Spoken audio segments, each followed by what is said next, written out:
I'm Chris. I'm fully online personal trainer now, but I've been doing this for over a decade, training myself for over 15 years. So next year I get to say I've been training for half my life, which is nice. I specialize in helping people get started lifting, start their fitness journey from wherever place they're in. We can do more advanced things. We can do really simple questions. Generally, if you've got already think you've got a really stupid question, it's best to ask it now in a safe, supported place rather than carry that misapprehension forward. So any questions, big, small, simple, complicated, let me know and I'll help you out to the best of my ability with my over a decade of experience. Perfect. And it doesn't always have to be questions. It could be anything that you want to talk about that's fitness related. Yeah, we can just discussions. We can have discussions, debates, conversation, anything you like, really. Perfect. Also, feel free to raise your hand because we will prioritize voice questions over text. There if you is have text prejudice questions, here. We feel do. free. Yeah, prejudice. What are you saying? Go ahead. Oh, nice. Oh, we've got the real king here. We've got Biggs here. Biggs, how you doing, man? You're Biggs, how you doing? Thanks for joining. Hey, Hello? Viking, how you doing? Oh, it's another Viking. Good, I thought it was Tiny Viking. Whoa, okay. We're gonna have some. Tiny's not here. I'm confused. Yeah, well, we're gonna have. Tiny isn't here. Maybe we should replace That Viking. works. Maybe this is the actual Viking. No pun intended. How you doing, dude? Feel free to ask your question. Yeah, I just wanted to ask, like, what's the difference between hypertrophy and progressive overload? Yeah, sure, good question. So hypertrophy is basically just training to get bigger muscles. So that's anytime you're lifting, you're going to be aim for hypertrophy to get bigger muscles. Progressive overload is how you basically do that. So that's either getting stronger over time, doing more work over time. So that could be adding weight to an exercise or adding reps, or later on adding a set. So progressive overload is just a way to keep progressing, and all of that is to achieve hypertrophy through training. Right. So because I do mixed martial arts, but I'm trying to find a good workout plan for me, for my performance, of course. So do you think progressive overload's a good one for that? Yeah, so progressive overload is something is generally what you have in all programs. So that's how you get stronger and bigger muscles over time. So every good program will have progressive overload built into it. You'll either be adding weight or adding reps to your exercises over time. So every muscle building program will have progressive overload built into it. It's a feature of it. Okay, got you. Thank you very much. Thank you. You're welcome, man. Any other question? Oh, thank you very much, Viking, for your question. If you do have any other questions or need a clarification, feel free to ask. Does anybody else have a question? Feel free to raise your hand. Don't be shy. If you don't want to come up to the panel, you can ask in the text chat. You know what? Let's mix things around. Let's have a Biggs interview. Yo, Biggs, can you speak? Oh my gosh, I was not expecting this. Sorry. Yeah, I did it intentionally just to make sure you're focused. Right now. I'm laughing so hard. I'm literally just doing my hair right now. Hello. Oh, okay. How you doing? Good morning. How was your powerlifting competition? How did you do? Oh, I'm glad. Thank you for asking. I actually wanted to bring something up to Chris. So I'm sure you saw in my post, both. So it's not really fitness related, but I'm sure you'd like to know. About 4 days out.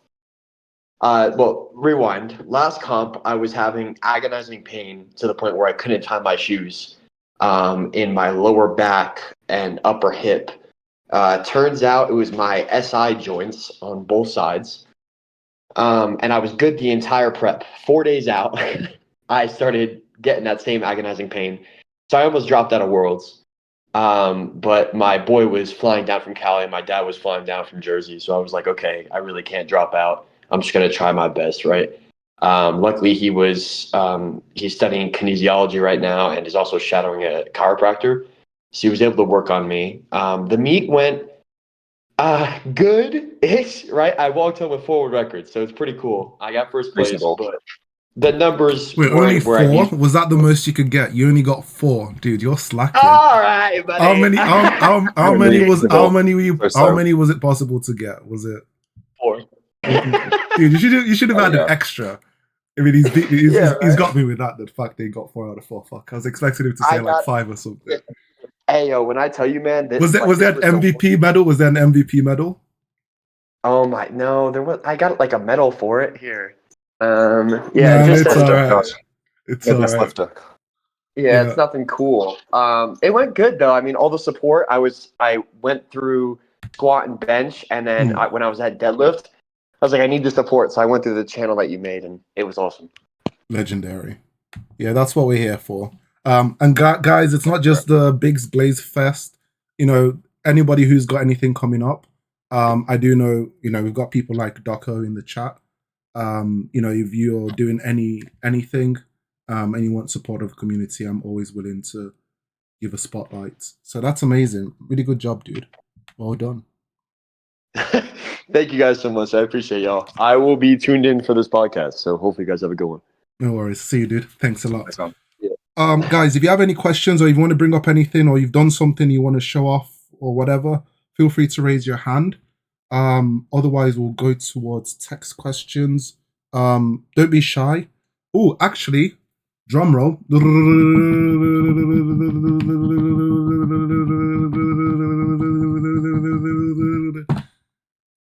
We have two huge announcements. So, firstly, Yuki here, one of our big time sponsors. So, all you weebs, you know, gang, we're supporting each other.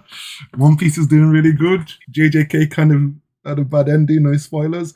Has decided to be a long time sponsor in the community. So, Yuki, I'm going to invite you to the panel. Feel free to introduce yourself to anybody who might not know you. And yeah, just, you know, plug away as you feel. Hello, can you guys hear me? Yeah, mate, I can hear you. How you doing? So, my name is Yuki here. Obviously, I'm a VTuber in training. I do work for certain agencies. I'm really out here just trying to grow my way up into the VTubing community. I've done a lot of charity events, giveaways across different servers and across different communities, IRL. It's a bit of a different story. I don't really share much of my IRL charities I do or events, but yeah, I'm always here to help out others. Part of my goal or project idea is really just to promote mental health awareness. My OC, which is Yuki here, the character you see on the icon, he is one of these individuals where he has certain mental health problems, and there's a long time story of why and what he did to get there to get better for himself. With that being said, it's also there to one of the big issues I always tell people is we talk about mental health, but we don't talk about, for instance, men's mental health. I think men's mental health is probably the biggest one that a lot of people don't understand, and Yuki primarily focuses in that regard. Perfect. But yeah, I'm not too used to this. No worry. Stuff, yeah. The reason why I knew it was going to be a great sponsorship is because Chris does something with mental health, especially. And sorry for all the women in the panel. You know, sorry, don't cancel me. Men's mental health is very important, especially in this day and age where a lot of the influences the men have out there are very negative, right? But it doesn't mean you can't be masculine. You don't have to follow the wrong paths to get the motivation and the discipline and the good concept of being a great man from the wrong type of people out there. I'm not going to say any names. There's always a right way to do it. And yeah, so working both with Yuki here and with you, Chris, just feel free to talk about the people that you work with and the mental health side of things. Yeah, sure. Thank you. Really important, and you'll have to drop your message actually, a few things. But yeah, so I'm involved in a group called Alpha Dogs, which is a online men's mental health platform. We primarily help men's mental health in gaming, but we also welcome women to the community as well. We have a really supportive group of people across the world, a lot across America. We're present at lots of events for these mental health. We have a men's support group where you can have a chat. You don't have to be, you can just show up and listen. You're welcome to share. We have places you can just vent and have someone to talk to, just to share. We are arranging some face-to-face events in America as well at the same time. We encourage everyone to join. It is 18 plus at the moment, but if everyone's very mature, we can have a word and we can get people involved. Again, men, primarily women are very welcome as well. We do have a Lunar Dogs for women as well involved. All events, some are specific for men, some specific for women, but all of us work together to help mental health, to make sure you're not alone in a very isolating world. So thank you for the shout out for that area, appreciate it. Speaking of that, I don't recommend my community for anybody younger, but I do recommend, like, for instance, if you live in Now, America, um, Men's Alliance, Women's Alliance, those are great programs to help young men and women who are coming from certain ethnic backgrounds, um, to really help understand that regardless of where you came from, there is a way up, there is a way out. It's all depending on your mindset and how you do things in life. Perfect. Yeah, and I respect that. And I really do appreciate working with both of you guys. And yeah, thanks for supporting the community. And also thanks for sponsoring the server, Yuki. I really do appreciate you. Guys, feel free to support Yuki here. There's going to be a bunch of announcements and a bunch of giveaways. And Yuki here server, discord.gg / Yuki here. I had this already, but as everyone knows, already endless right. And so no, yeah, all jokes aside, men's mental health is very important. We all vent in different ways, whether it's with sports, with fitness, with community talking to each other, private groups or whatever. It's very important, especially as times are changing. Seasonal depression is going to become more and more a thing. Weather's getting worse, it's getting darker outside. It is what it is. But yeah, thank you all for making this community a great place. Yeah, cool. Yuki, do you have anything else you want to say? If not, I can just move back to the audience and we can potentially get some questions. Do you have any fitness questions you want to ask?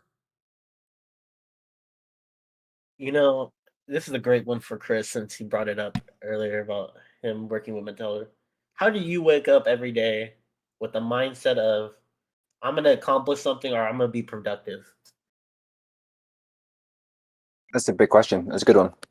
So I think it comes from having a peaceful mind. If I have it sounds lame, I like to write down things that I start my day before I start on laptop or anything work-wise. I like to just have a pen, piece of paper, and just write down my thoughts, get things out. I know people have different ways of doing this. It could be considered journaling or things. Mine isn't that regimented or complex, but I like to get my ideas out, try to clear my head, write something I'll get for the day, try to write something I was grateful from yesterday, and use that to go forward and have a good day forward. And I like to go into Discords. I like to be in this Discord, chat with people. I like to go into the Orthodox Discord and just check in with people, see how people are doing. Try to appreciate things and be mindful, I guess. And it's quite generic and probably not as specific as you wanted, but that's how I do it for myself. Hey, whatever works, man. And then I just want to say, AO, huge shout out to you. Thank you so much. Your community is amazing. Everything you do is Thank you. great. Amazing. Thank you. You're making me blush. Thank you very much, dude. Yeah, I know I don't always take things seriously, but guys, so many good things have been happening in the community, and I just want to thank all of you guys.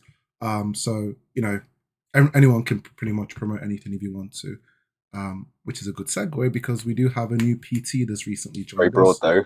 Very broad. Well, though. yeah. Okay, you know what I mean. Thank God I've got people like Chris here. Obviously, you didn't join a fitness server and want to. Hey, that's on record. That's on record. Just saying. You need to promote whatever is in Chris's head. Anyway, thank you very much, Yuki. I'll just move you back to the audience, and we will get to the questions, or we'll probably just get to what do you call it? Forum questions.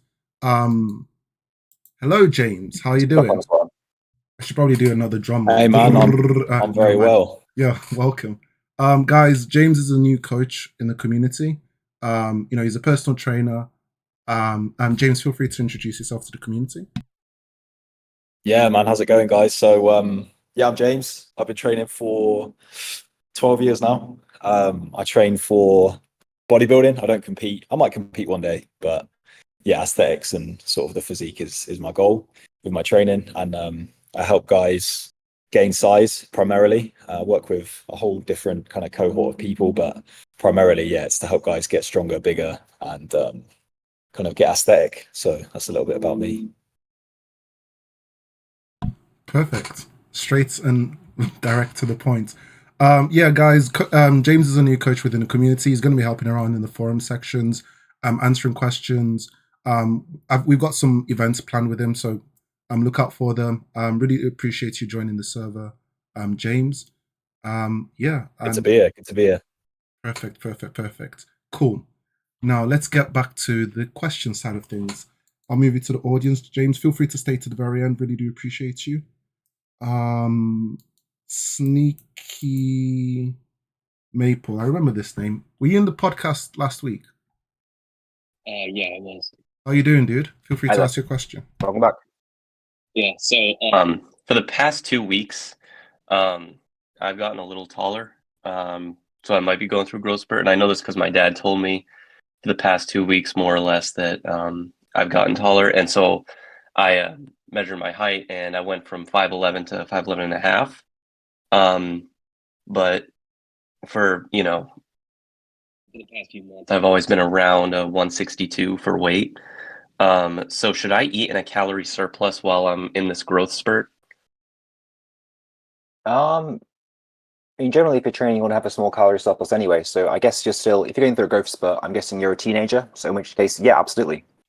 Great time to be getting plenty of nutrition in, give yourself the best chance to grow and be as full and developed as possible. So yeah, don't go crazy with it, but yeah, get nutrients in. Get 5'11", 120, or 5'11", 162. Is that like growth spurt level weight? I expect your weight will keep increasing with your height as well. So yeah, I would keep going with it. Doco may have a more nuanced answer for you than I do. Doc, are you Like here? a, Do you want to jump in? Is that like a healthy amount of is that like a healthy weight for my height? So, what's up, buddy? Who's the expert? So your height doesn't really have a deterministic set point for like what your weight should be relative to that, right? Obviously, if you're thinner, it's going to be more advantageous for you to have a little bit more weight on you. And obviously, if you're overweight, it's good to lose weight. Everybody, it's different. 162 pounds looks very different across 5 different physiques. The reality is I would have to see what you look like, but don't get hung up on this like, okay, I should weigh this, I should weigh that. Those BMI charts, when I was 4 weeks out from my bodybuilding show with veins in my abs and striated delts, I was morbidly obese according to the BMI chart. It does not take into account lean body mass at all. Now, I will say this though, in a caveat, a lot of people like to say, oh, it's just rubbish, but for the general population who kind of doesn't really work out, because we're in kind of a niche, like even this, like a lot of people do not exercise, especially with resistance. In that case, it's actually from a clinical perspective, as somebody who's a medical professional, it actually is pretty accurate. But as soon as that person gets into some novice level of being a trained athlete, it's out the window. It's just not even a gauge. That being said, if you have to ask that question, it is likely that you feel perceptively that you probably are on the lighter side. That being said, it is advantageous not only to have the excess nutrients, one, to go towards that height growth process, but also to fuel everything else that you're doing. So it's not going to be deleterious to anything you're trying to do. So yeah, no problem at all. The surplus doesn't have to be insane either. For these physiological processes to happen, I mean, like, it doesn't take much. I mean, think about how tall people are, even in impoverished nations, with access to food being an issue. So people get hung up on like how much like excess input you need, when in reality, people who barely may not even know where the next meal is coming from, we still see heights in these countries that almost exceed the average height in America. So don't get too scared. I'm like, oh, I'm not fueling everything right, or just track your meals. Go on about your life as you would trying to go towards your other goals. The height is going to increase what it's going to increase based on your genetics. Did I DM you my like most recent gym selfie to? Yeah, 100%. Okay. Yeah, go ahead. Perfect. And also, thank you very much, Doco. It's been a while. How have you been, dude? Good. My last first day was underway on Thursday for my final graduate degree. As we know, I got my original graduate degree in physical therapy, or you guys in Europe call them physios. That's a universal doctorate here. And then by this time next August, next summer, I'll be defending my PhD thesis. Nice. So it'll be, both will finally be done. Outstanding. Yeah. Outstanding. So it'll be It'll be 10 weeks of a semester until December. I have that month or two off, and then I have another stint of another academic semester and research time in the lab, and then it's it. You know, it's done after that. So yeah, man, fucking 7-8 years Sounds in very exciting. university. Yeah, brief stint. Yeah. Have you stayed at the same place all the way through, or did you switch for grad school? No. So I went right from. My thing was like, listen, I've always been a studious kid. I've always been a lifelong learner. But even me, I knew if I took a gap year or a break, and I got pulled out of that student mindset and started working, I would never want to go back. Never want to go back. There was no way I'd pull myself back into it. So, for me, I went right from high school right to undergraduate in biochemistry, and then right from my biochem degree into grad school, and then just went the whole way. Nice. Was that the same school? Yeah. For the not for the PhD, but for the DPT and physio degree, they had a program. They actually had a 3+3, which was cool. Which is why I'm younger, and people will think I'm much older than 24, because it actually allows you to knock off 1 year of your undergraduate, because the upper level biology courses and chemistry courses count towards the graduate degree. So it actually ends your undergrad degree a year early and already starts your grad degree. 25 for a full PhD is ridiculous, really, for America especially, isn't it? Yeah. I mean, typically people don't go into those fields until after they've established like their master's and undergrad degrees, and they kind of realize they want to maybe teach or do something else. But I love the research aspect, so I realized I kind of want to work as a research head and kind of, maybe see where it goes from that. And also, it just only helps my coaching business more to have this laundry list of credentials. Yeah, right. Appreciate you guys asking and catching up. All right, Sneaky, I'll take a look at it. Perfect. Yeah, Guys, remember. Birthday stream party debates. I want it to be on the Saturday, but a lot of people say Sunday works best for them. I'll probably do it for 2 days. It's 6 years. The actual birthday is on Thursday, I think. When's the 12th? Just Thursday. Full streamathon. Gotta have it done all the way through. Streamathon. 48 hours. Yeah, we'll do that. I've got a bunch of special guests line up. Another drum roll. Everything I'm saying and everything I have said has been sponsored by Boost Camp. Thank you very much, Boost Camp, for sponsoring the community and also for sponsoring the podcast. Boost Camp is a microjobs platform where a bunch of personal trainers and coaches or communities can post their workout plans, workout routines for you to follow. It varies from verified versions to fun meme ones like the Guts version, which I have been trying to do, which is just, I think it's just a standard like PPL, but it's got Guts. So one arm, right? You're making fun of one of my favorite characters in anime, mate. You better be careful. We take things so seriously. All jokes aside, thank you very much. I think their CEO or their rep is going to be there. I'm trying to get a bunch of other fitness influencers to come. I'm just a guy, so they might just completely ignore me. But turn up, guys. Really do appreciate the support. We'll probably play some games. Hopefully this year, everyone doesn't fall out with each other, and I won't talk too much. Anyway, cool. Thank you very much. Oh, Sneak Maple, bro, you just snuck your way all through all of this. Thanks for asking your question, mate. I should have pushed you back to the audience. Guys, if you have any other questions, feel free to ask. Doco, you can stay onto the panel if you want to give a second opinion. Mystic, is this the Mystic that has been in the server for a while, or is this someone else? I don't know. Is it? I think I've been here for a while. Yes. Were you one of the first people to get the bump rolls? I might be yeah, you might be someone else. Sorry, mate. Really do apologize. There used to be a Mystic in the server. I was really close to them and then they disappeared. No. You don't have to go back to the audience. You go back to the audience and then move you. No. No, sorry, mate. I was so scared. Sorry, mate. Ask your question. I apologize. Yeah, you don't have to go back to the audience. Sorry about that. Okay. First of all, thank you so much for the podcast. I really appreciate it, and thanks for keeping it consistent too. It's really amazing, like coming here discussing these things.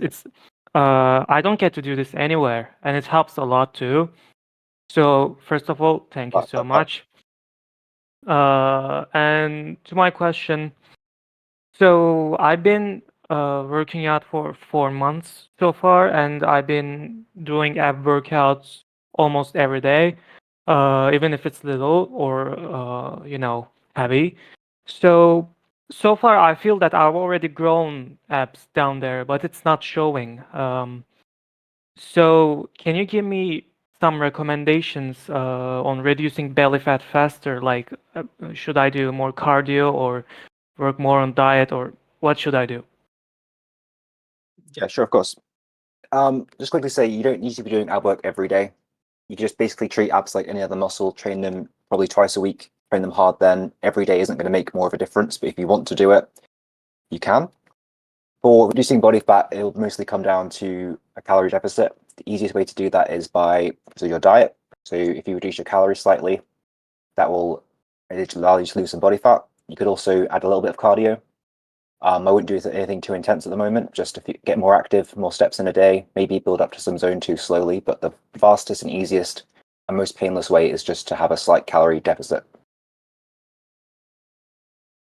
All right. Okay, I'll work on that. Yeah, so if you track your calories, just reduce them by, say, 250 to start with, see if it makes a difference. Do that consistently over time, and then make a bigger deficit as it goes over time. Sorry, should I reduce my calories, the amount of calories that I get? Yeah, so if you reduce your calories by maybe 250 to start with, that should have a slow amount of body fat loss each week. If that's not making a difference, you can make it to a 500 calorie deficit a day per week. And then keep track of it. As your weight slowly goes down, your abs will become more and more visible. Okay. All right. And that won't affect my body in a way that after I go back to normal eating, my body won't get oily instead, right? Because I heard that if you cut on the things that you eat at times after you go back to a normal diet, your body will be like, oh, I need to store more oil now, more fat now, so that I can use it later. So what do you think about that? Well, slowly as you gain muscle over time, your metabolism's going to be faster as well. So hopefully if you keep training hard, your body will adapt. You won't just suddenly add the weight on, but if you do have a surplus over time, you will slowly gain fat. Don't know if Doc can give you a more nuanced answer than that. All right. Doc, you about? Yeah. Mm-hmm. Yeah. The thing is, man, like you don't really need I did zero, absolutely zero ab training when I did my show, just because honestly I was pretty lazy and you're exhausted when you do a show, and my abs were the most visible body part they could be. The reality is, if you want your abs to show, 90% of it is just being lean enough and having enough body fat loss to get them to be revealed. Beyond that, training them will make them more prominent and will make them look thicker and more, let's say, grainy in a sense. But the reality is the main component, the main piece of the puzzle is being lean enough in body fat percentage to actually have them show. Now, as far as the oil storage thing, not necessarily oil, but just body fat, right? I mean, you're basically fighting against a survival mechanism. Okay, your body's smart; it doesn't want to die. So when it starts to lack food, it starts to hang on to excess energy just in case it needs it for the future. And that's what we're burning off when we're trying to lose weight. Now, with that, the one thing that Chris mentioned that kind of mentioned in passing, but is huge, is if you don't have a step tracker, get one. They can get them on Amazon for cheap or anywhere you can find fitness wearables, because what a lot of people don't realize when they try to lose weight is because the body is so smart. I actually worked on a study as part of one of my PhD papers where we looked at bodybuilders dieting down for competition, and they actually start to blink slower.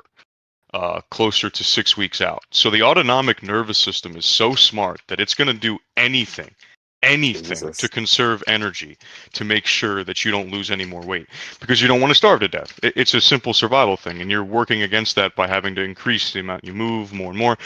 But one thing that also happens that people don't realize is if they don't track their amount of movement, they actually start to decrease their steps unknowingly throughout the day.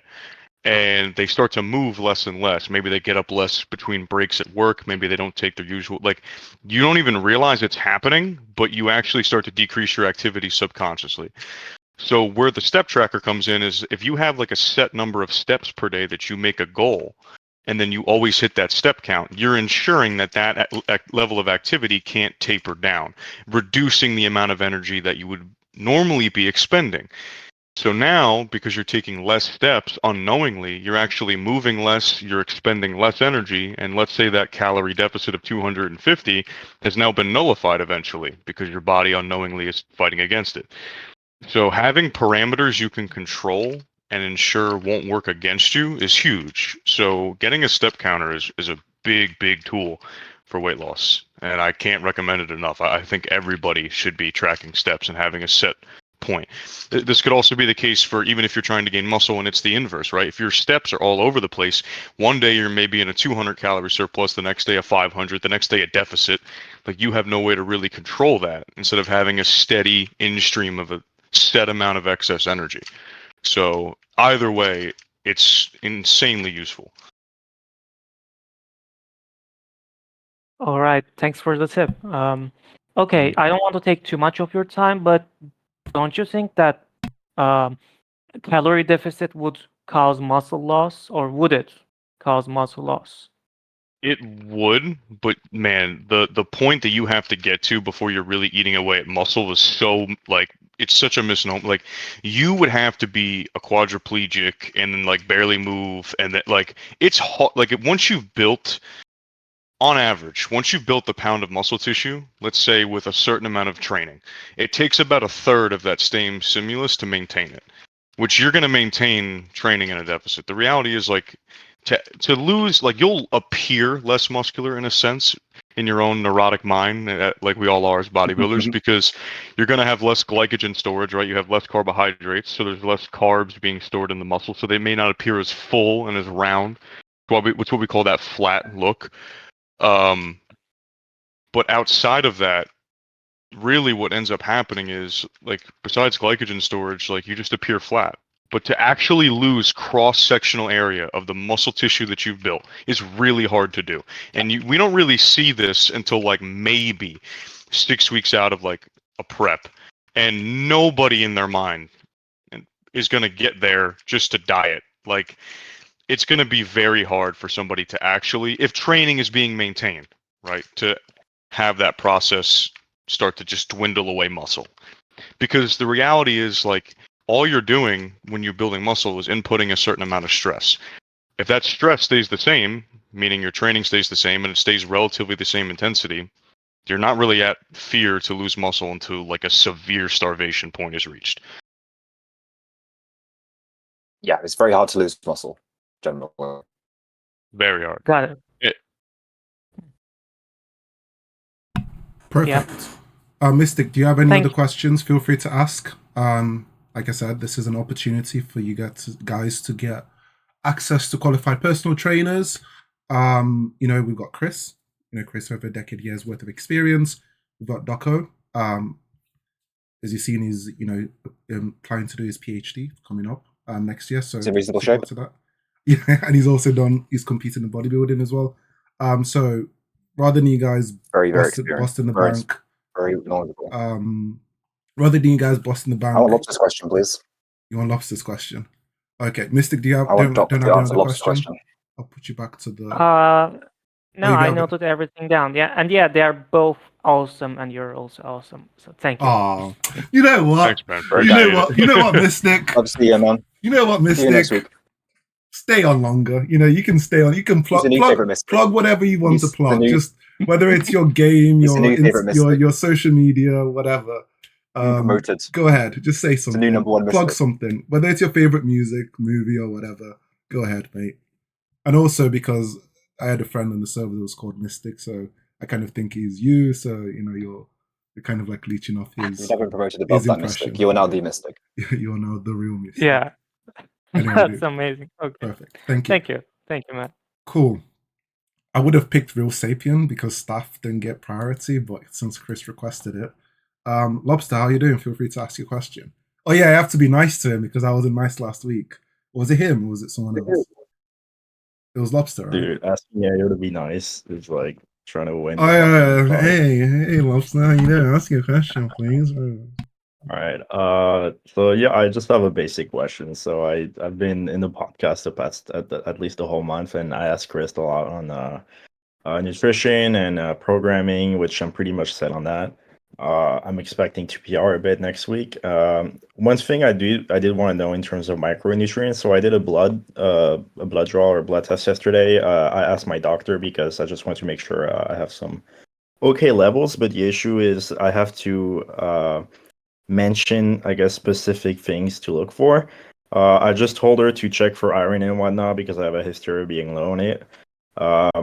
And my iron levels were actually fine. My ferritin levels were low.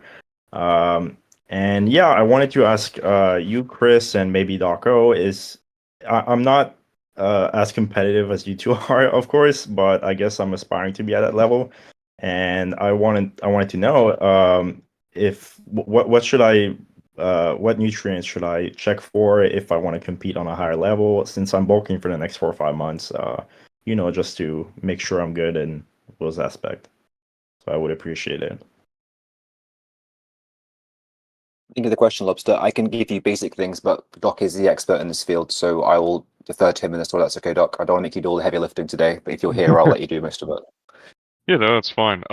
As from a micronutrient perspective, your biggest key micronutrient regulators of like performance would be iron, zinc, calcium, vitamin A, magnesium, vitamin C, vitamin D, and vitamin B12. I mean, I can name a lot of them.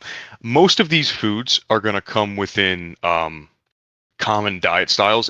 Listen, if you, in a sense, have a very balanced diet that incorporates all the food groups, most of this is going to get covered. It really is. Where the nuance comes in depends on geography as well as lifestyle. I'd say for anyone in the northern hemisphere, especially above the equator, especially on the East Coast, we're talking East Coast US here, the actual amount of UV radiation that hits the surface is actually less than different geographical regions. So the amount of vitamin D deficiency we see here is, I would argue, it's pretty much ubiquitous. Like I'd be hard pressed if somebody came to me in my area and did a blood test that their vitamin D25 hydroxy would be within range. I just doubt it. And especially because most of our jobs now are industrialized or indoors, like we do not see a lot of sun exposure like we used to. Now, vitamin D is not only important with energy, but an untapped role of vitamin D that people don't realize is vitamin D is actually a big regulator and modulator of muscle contractile force. So for somebody like Lobster, who's only concerned with really force production in terms of competition, like making sure vitamin D25 hydroxy is the actual blood test you can do if you ask a doctor, making sure that level is high end range, even if it was within range, the goal should be to get it to high range. It should be to get it as close as you can to that high end. Now, for me, I work in a lab, right? I work indoors most of the time. I train indoors.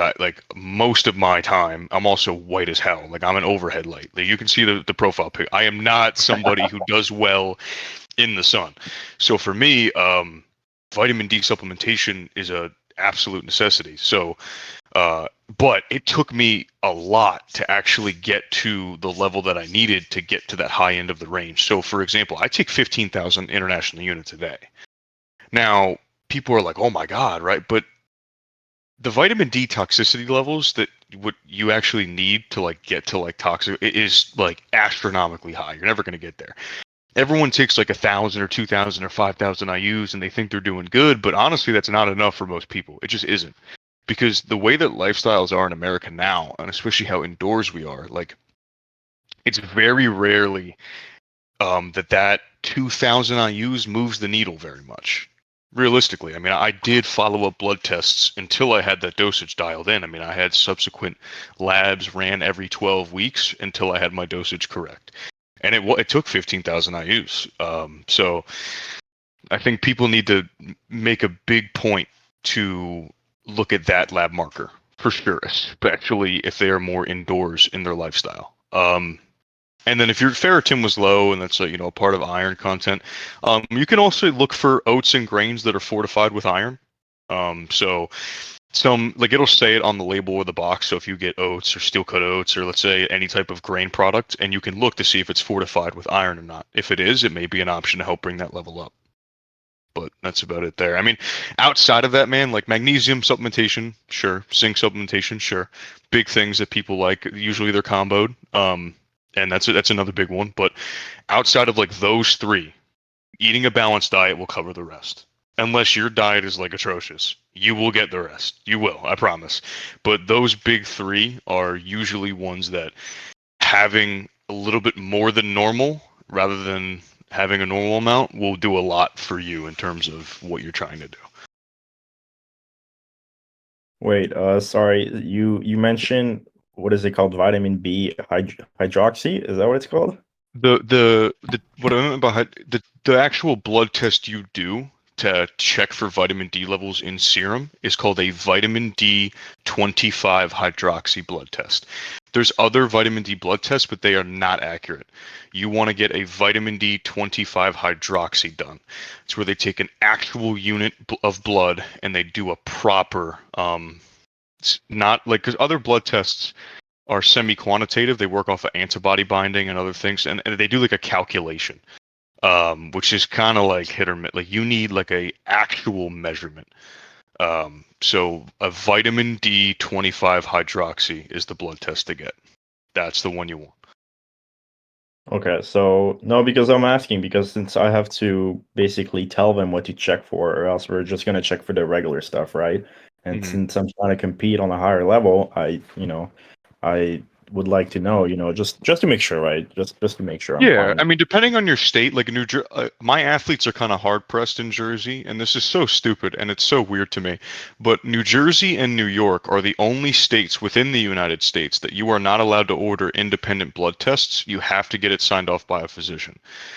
Which is stupid because like you are not allowed to check up on your own health if you don't want, like with your own money. It's kind of just dumb to me. And these physicians, unless it's like within a routine yearly annual physical visit or for a sport in high school, like you can't just go and ask them for a script, and half the time they won't write it. Which it's so stupid to me. But you being in the West Coast, if you go to privatemdlabs.com or other websites, you can just go order this stuff yourself if you want the specific parameters. If your physician gives you a hard time, just go do it yourself, dude. There's no sense trying to get these dinosaurs to like revamp their thinking on what you need to do. Like these physicians, they really don't know how to monitor athletes at a high level. They just don't, unless they're specifically trained in that. So, okay, I just want to recap. So you mentioned vitamin D25 hydroxy, that's the main one to check for. Are there any, I guess, minor ones beside that, or are there any nutrients that are impacted by, I guess, lack of sleep? I have big issues trying to sleep. So are there any, I guess, issues coming from that could impact it? It's not necessarily the sleep that's impacting the levels. It's that the sleep is going to impact other factors like insulin sensitivity, performance, and things of that nature that are going to hinder the actual process you're undergoing. It's not really the micronutrients all of a sudden are now just not in serum. You're still eating the food. You're still taking them in. It's just now your ability to then undergo normal processing is hindered because you haven't slept properly. You haven't allowed that recovery period to be maximized. So that's, to me, on the totem pole of like what you need to do to maximize your results, like sleep should be number one. Like outside of yes, micronutrients are important, but like that's got to get handled like now before anything else does. Okay. All right. Yeah, I'll take that into consideration. Yeah, thank you. Mhm. Yeah, that's my question. That's my only question. So Wheelspin can go. Perfect. Thank you very much for the amazing question, Lobster. You're a valued and respected member of the community. We all appreciate you. Trying and hard. we all love you. Trying hard. Well, hey, bro was crying last week when I made a joke, so gotta tread lightly. Real Sapien. Lobster's a beast, man. He's a Real beast. Sapien. Real Spen. Is it Real Spen? Spen? Are you reading the same thing I am? Yep. I guess not. Yeah, How you doing, real. dude? It's real spin, real spin. How you But doing, if Yeah, you I dude? say knew it. real We all knew it. sapien, We all knew. you could say real sapien because I'm human. So I mean, No, I'm not like an just tell him he's AI. wrong. Tell him he's wrong. Tell him he's wrong. It's You know real what? Sven. You know what, Real Span? I'm gonna change your I'm name to Real Sapien, and then technically I'll be correct. Anyway, how you doing, dude? Thanks for the wait. I'm Really do good. I'm good. appreciate it. I know it was a long wait. Oh, Feel free to ask your question. oh yeah, no worries, no worries. So like I could pick your guys' brain for like hours, honestly. Like I just like I always have these like fitness questions and stuff. And also I just heard Chris earlier, he was saying that like you should get like a 500 calorie deficit for abs. Just note for anyone who thinks how I think, that doesn't mean 500 calories a day. That means a 500 calorie deficit because there was a time where I might have thought that 500 calories a day was what he meant. But my We do first want a day. question We is, do want a day. well, I used to just go way too extreme with it, way too extreme. Yeah, easily done.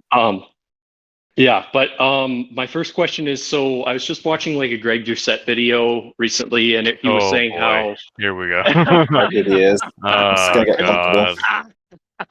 That's just okay. That already tells me a lot.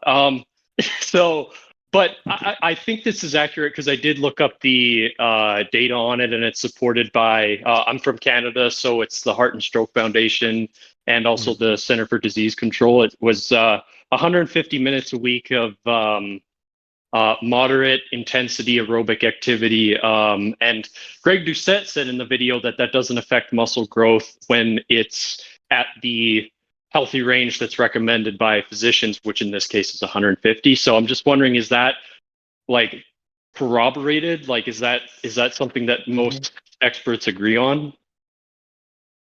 Yeah, the idea It's that moderate intensity. Yeah, yeah, and the right idea timing and nutrition supplements. Right. nail on the head. The Sorry about idea that. that cardio is going to lose muscle tissue is just so stupid. And the reality is the reason that's pushed so much. And like, listen, Greg annoys the shit out of me, to be honest with you. But there is some things he gets right. And that is one of them. Is that the American College of Sports Medicine also has the same guidelines. That's actually where they come from. The ACSM faculty was the one who perpetuated the idea of 100 to 150 minutes a week of zone 2 cardio for moderate cardio activity. The reason that's like pushed so much, and this is what people have to realize, like this is huge. Like in medicine, when we talk about risk factors, okay, as someone who works in healthcare, like when we talk about risk factor increases and decreases, usually like we can, be very proud and happy if we can get like a twofold or a 30% difference maker to move the needle in something, right? If you are somewhat cardiovascularly fit, somewhat, like not elite levels, not like a crazy trained, long distance sprinter, if you follow the ACSM guidelines, you are already beyond that moderate level of cardio fitness. If you have that moderate level of cardio fitness, you are 5 times less likely to die from all-cause mortality. It is a 5-fold factor decrease in all-cause mortality if you are somewhat cardiovascularly fit. It like that in and of itself is the most abundantly reducing risk factor for anything amongst medicine that like I've encountered. Like for that not to be in everybody's routine is just senseless. Besides, like, don't smoke, you know what I mean? But like, realistically, like that is the biggest thing that can move the needle to talk about survivability, like by far. Yeah, absolutely. It's just guys, it's too critical. It's too critical. Okay, so sorry, go ahead. No, I was saying, anyone listening every week to me telling everyone to do their zone 2 cardio every week. Doc's telling you to do it as well. So you have to do it Yeah. Most people are always making memes that, I'm gym bro, don't do cardio, don't do this, don't do that, right? You're hearing? You're literally killing yourself by not doing. And that's a joke. Don't ban me off. I do 3 hours a week of zone 2 cardio, and I'm the most muscular I've ever been. It's not going to kill your gains. Yeah. Okay, but that's where like I work with so many guys who've got these big jacked physiques. Like I'm in a restaurant, and all the servers, they say like, "Oh, I never do cardio." Like they're all like, they all openly like go out of their way to let me know that that's gonna fuck with my physique. I'm like, dude, like, Yeah. Be honest this with you, guy, bro. hold on. Honestly, like if you saw what I look like now in my like what? recent off season, I'm probably much bigger than them, and I probably do like close to 2 hours of cardio a week. The reality is like there's a confirmation bias in Yeah. that like you can get away with not doing cardio and build muscle. So in a perceptual perspective, Right, they can right. accredit that to like the reason that they're bigger. When in reality, I'll be bigger than they will ever be, and I do more cardio than probably most of the people in here. Exactly. So Yeah, it's, and to quick, yeah. no, just quickly add, I do think adding cardio also makes you more able to tolerate volume and train harder as well in your working sets as well. So I do think Yeah. cardio will have a net positive. Huge point, dude. The amount of okay, so this is huge. I want to touch on this. So the amount of people that have Thank you. hired me, I immediately put them on cardio because the reality is one of the biggest things I see when people send me training footage, because all my clients who pay for my training send me training footage analysis, because I'm kind of a biomechanics expert. Like that's like my bread and butter. We really want to dial that in. But exclusively, the amount of people that come in and send me a top set of squats or a top set of deadlifts, you literally tell on them that they get so winded during a top set that becomes the limiting factor of the lift before the legs are or the Right. Yes. posterior chain is. Oh my God, Like, yes. the amount of strength increases I see across all my clients when I include zone 2 cardio and their aerobic capacity goes through the roof, like they train much harder. crazy. They gain Yes. much more tissue. Yes. Like that is a huge point. Like people do not talk about this enough. It is, if anything, a hindrance on growth because of how much more you 100%. could be able to push 100%. yourself. Yeah, absolutely. It seems like the evidence is really pointing that way as of more recently, because it's just like generally people Evidence just is always say, pointed that way, brother. As someone who works in evidence research, like evidence is always pointed that way. well, the bro science field has to catch up with it. That's what I would say. It's never The gonna bro catch up, science, bro. They've been at yeah, odds since maybe you not. know. I mean, I would try to. I'll try I to don't think it. advocate Okay, for. I don't think it has its place. I don't think it doesn't have its place, right? Like there's a lot of things that we learned because of experimentation that have been turned around. But what people have to understand is, in our world, especially my world in bodybuilding, there's so much confirmation bias that can make things seem as if they're true. One, because not only are you training really hard and you're talking about a demographic that stays insanely consistent with their diet. So regardless of what they do, to an extent they're going to grow, to an extent they're going to get stronger because these are people who eat, live, sleep, and breathe this. But also outside of that, these are people that take performance enhancing drugs out the wazoo. So basically anything they do to an extent. And this is coming from somebody who, again, like self-admittedly, you guys can 1 + 1 = 2 for me. Okay. Like I don't hide anything. You know, I'm a very open book.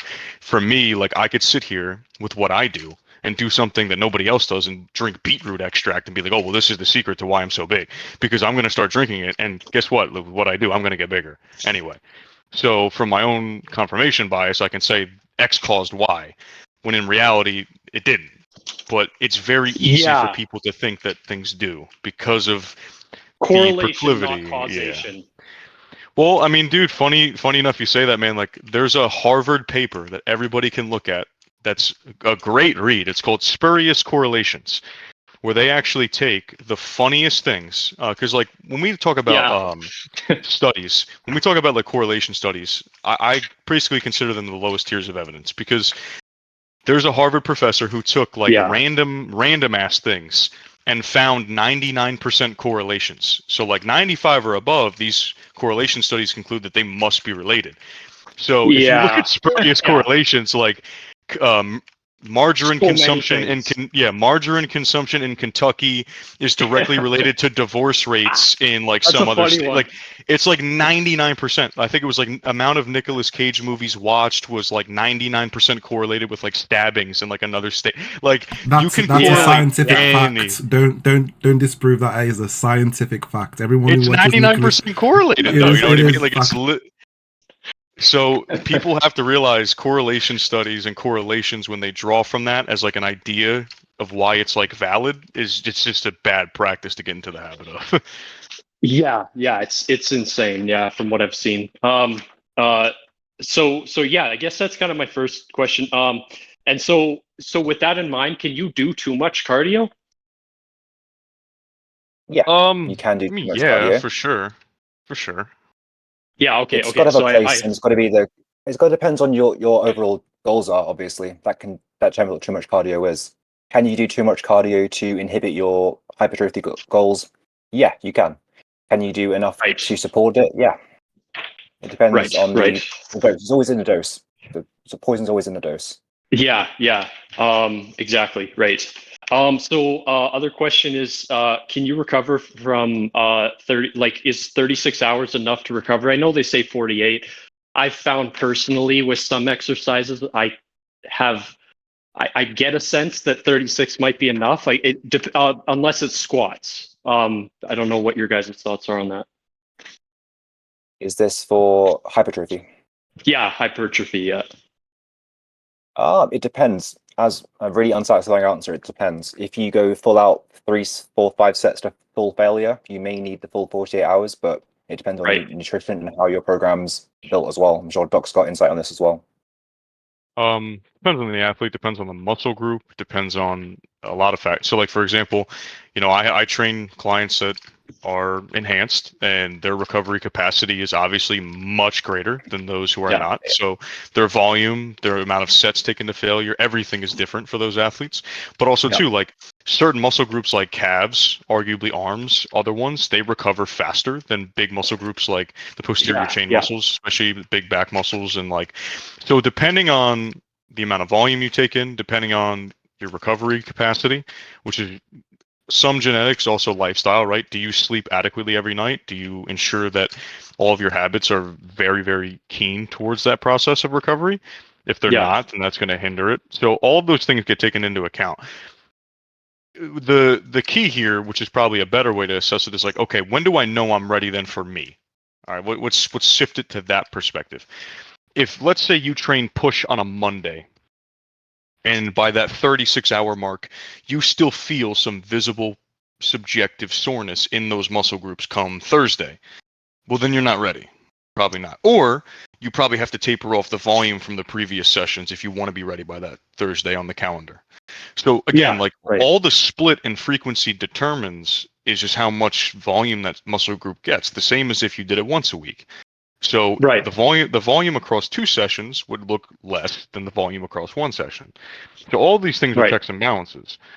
So the reality is, from a subjectivity standpoint, just go by feel. Like, okay, do I Yeah. feel recovered and rested after that 36-hour mark for that muscle group? Do I still feel, perceived soreness in that muscle group? No, I don't. Okay, then why wait another day? Like, what's the point? Yeah. You're ready. So don't overcomplicate it more than that, to be honest.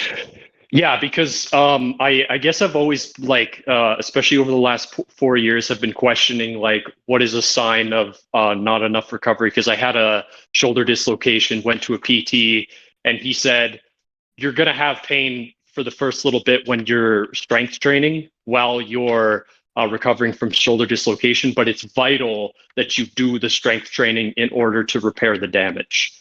So that's kind of where I'm like, okay, is this my joints are in too much pain or whatever, or is there also an element of like I should go ahead and try to do what I can and whatnot, right?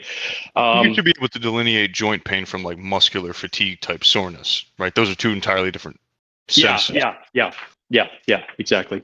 Okay, so and then just going off of the vitamin D thing I heard earlier, because I'm from Canada, so it's obviously like really low levels of vitamin D, and I've heard Yep. that from everyone that I encounter. So I take 800 IUDs, and then I just heard you say that that's kind of BS. So I should maybe up that dose. Get a blood test first before you just go and jump to 10,000. Like, see where Right, you're actually yeah. at. And then Yeah. from there, like, understand that it's going to take a lot more than 800 IUs to move the needle if it is low. Yeah, for sure. Yeah, definitely. Okay, so that and then also I'm just curious about like this is my final 2 questions. Fish oil and magnesium bisulfate, are those good recommendations? 100%. I mean, fish oil, omega-3s are critical for so many different processes. And again, not a lot of people have a lot of fish in their diet. Yeah. So I think it's a kind of a no-brainer to go with that in terms of supplementation.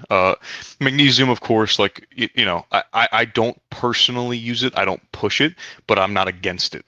You know what I mean? I don't think it's like the most critical thing, but I'm also not like, oh, you shouldn't use it. Who cares? Like, if at the very least, for the $8 a month it might cost that person, I'm not losing sleep over it. Like, if anything, it might help somebody. For other people, they may not feel anything. For me personally, with my diet and how it's comprised, I don't feel the need that I need to supplement with that. Yeah, right.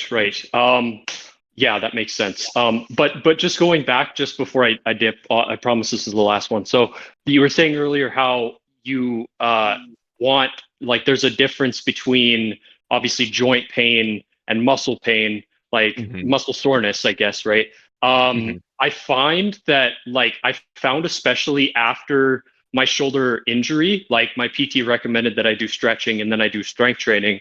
I noticed that there was some level of pain I obviously experienced because I'm recovering from an injury going into the gym.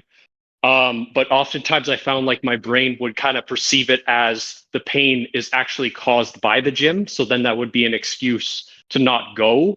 And then I found that the pain just increased whenever I didn't go to the gym. And I always find that there's always a lot more pain when I don't go, but my brain perceives it as it comes from the gym. Well, So I'm curious, this is like, the deterministic factor of how you delineate joint pain versus muscle pain. So the muscular pain is going to be exaggerated by movement. The joint pain in and of itself is going to be present without the stimulus. So it's going to be then deep. it's okay. Yeah, then it's definitely muscle pain for sure. Yeah.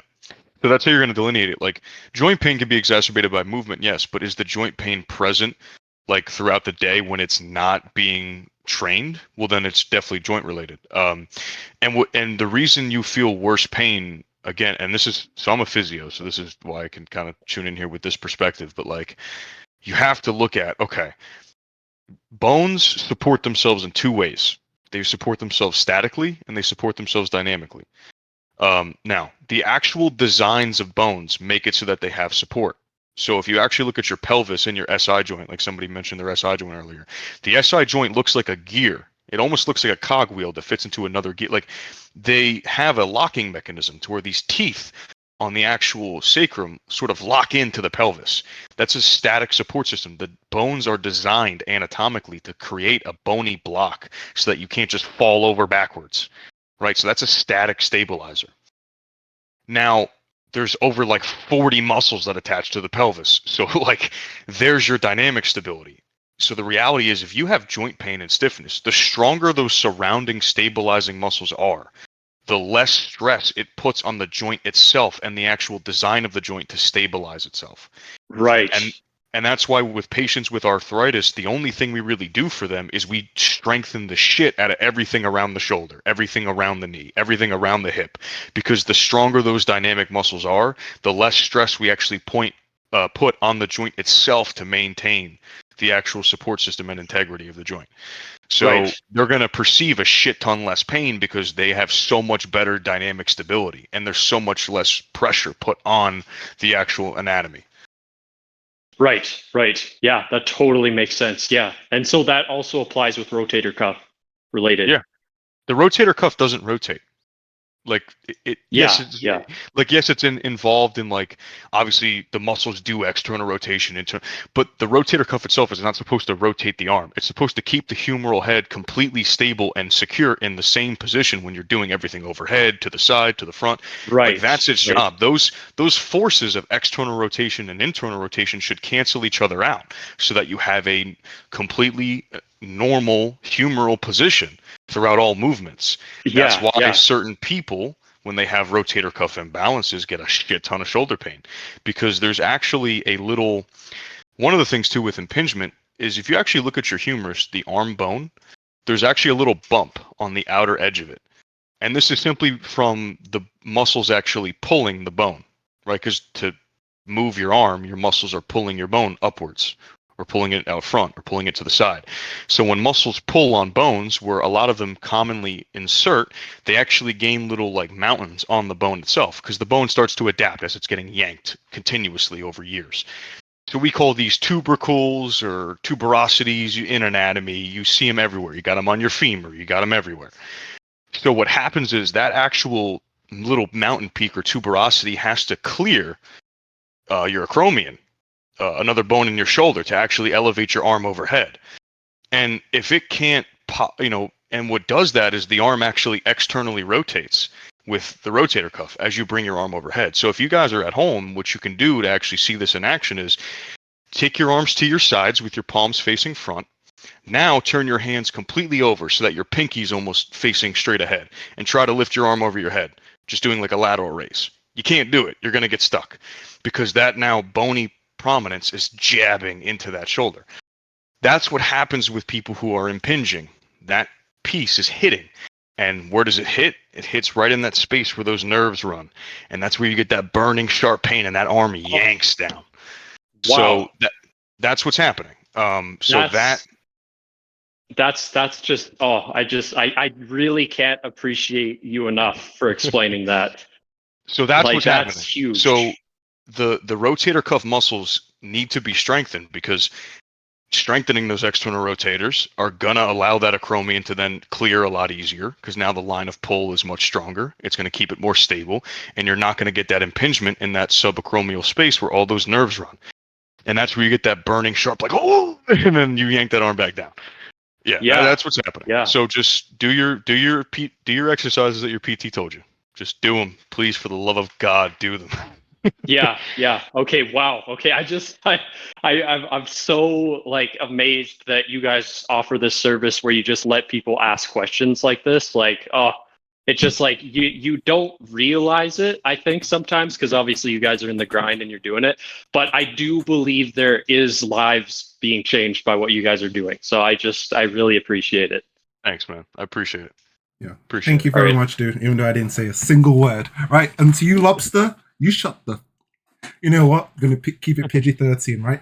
Thank you very much, Sven. Really do appreciate you. And thanks for the nice, I don't know, emotional words. I don't know, whatever you said at the end, right? Nobody cares. I'm just kidding. Guys, this concludes the end. Wait, actually, we do have some text questions. Just so we don't run out of time. Are you guys all right if we speed run through the text questions? Does anybody else have any voice-based questions? So guys, I am pressed for time. Yeah, Chris is pressed for time. I got a little bit more time, so just in case we run over, I can. Okay, so what we'll do, we can quickly go through the text questions. Chris, do you want to quickly speed run through the text questions? And guys, huge shout out to Chris, always supporting, always helping out in the community. And remember, Chris, you know this part. It isn't strike first. It isn't strike force. It is STR. No, I'm gonna do that again. Sorry. It isn't strike first. It isn't strike force. It is strength first. Make sure to support Chris on STR first on all platforms. Even though I rehearsed it like multiple times, I still butcher it when it's time to do it, right? But yeah, Chris, go ahead. Speed run through all the text-based questions. Anybody who has any voice-based questions, raise your hand. We can go over time with Doco. Cool. Take the panel. Go ahead. I'm not sure we've got many text questions, to be honest. If you've got text questions, ping me, but Alvin's not here to ask questions today. Khan's conspicuously absent. Doc's got a question about magnesium, which could be good for Doc to answer, to be honest. Wait, who's inviting Apart from people that, to the I think panel? we're good. It's not me. I didn't invite anybody. Nope. Lobster, is it you? Yeah, don't be Might be adding Rex, I don't know. people. Okay, quick question from Mr. Clean Guys, just about my don't supplements. speak. My supplements are very sparse. I take krill oil each day. I take a protein after a workout, an occasional protein bar, but nothing crazy. And I don't really have a favorite brand. I just get whatever's relatively cheap. I don't worry about that too much, to be honest. The rest of my diet's really clean. But yeah, Tetra supplements, protein powder, and krill oil. That's all I take at the moment. And then obviously lots of fruits and vegetables and green things. And yeah, PEC-Dex is fine if you worry about your hernia, something that's going to support you without having to brace too much. If PEC-Dex fine in the meantime until you get the proper scan done properly. I think that might be it. Perfect. Oh, Chris, I think there was one more person who asked a question about workout routine. Do you want to make any recommendation? Wink, wink. While I'm scrolling to try and find the link. Well, you guys chat a lot in the text chat. It would be nice if you came up to the panel and did voice conversations. Well, there's a really good website you can check out for workouts. Obviously, you have a qualified personal trainer, or you can check out Boost Camp. They have lots of No, I meant yours. workouts by... I meant yours. I was gonna promote this cup anyway. Yeah, so I've learned coaching, Gutless coaching as well. But if you want to do pre-made, there's plenty available on the server. But yeah, if not, drop a message. Cool. And I think I found the link. I'm just gonna stall while I'm still scrolling. Cool, guys. If you ever wanted cool workout routine, if you're a gamer and you are a streamer and want to get into fitness, feel free to support Chris on the platform. The podcast is being streamed. That's why I've been nicer than I normally am. So if you want to catch up the VOD, you missed anything, feel free to check it out on twitch.tv/AOKing. Thank you very much for your time, Chris. We can go through overtime with Doc O. And I hope you have a great day, Chris. Thanks for joining. Thanks, guys. See you next week. Perfect. Good to see you, Chris. Thanks, man. Bye-bye. Who was the first person? Lobsters kind of confused me by accepting people. I see you can still stay on, and you can still raise your hand to ask a question. Don't worry about that. Bold Duck, go ahead and ask your question.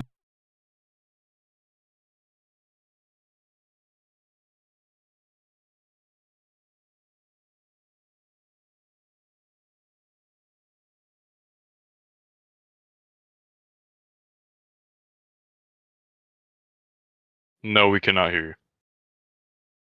He's asking in chat. I guess his mic's not working. I thought it was just me. I do want to. No, I can't hear you. I see you here. Just ask it in chat, Bold, if it's not working out.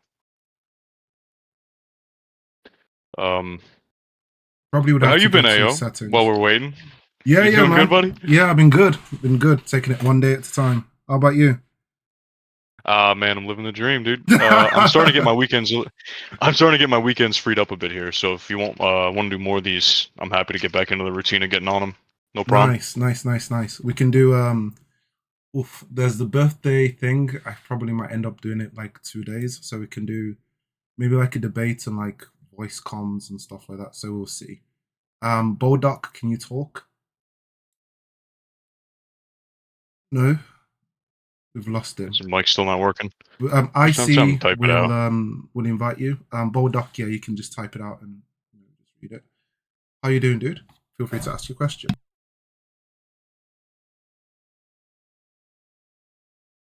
No, we can't. Guys, click on you. Actually, wait. Let me just wait. Can you guys hear them in the audience, or is it just? Yeah, it's probably because of Lobster. Just click on your user settings and go to audio, mic and audio, and then make sure that it's not just using the defaults. Make sure it's using your actual audio device. Oh, Bold, I can hear you. How you doing, dude? There we go. Yeah, okay, dude. I think it was Lobster's fault, honestly. He should go Yes, I agree. And we technically should demote and ban him. Is that what everyone is saying? Yeah. Yeah, he was the agree. reason I got called up to stage, so... I see the only way we fix this is by everybody using this command and the angels of...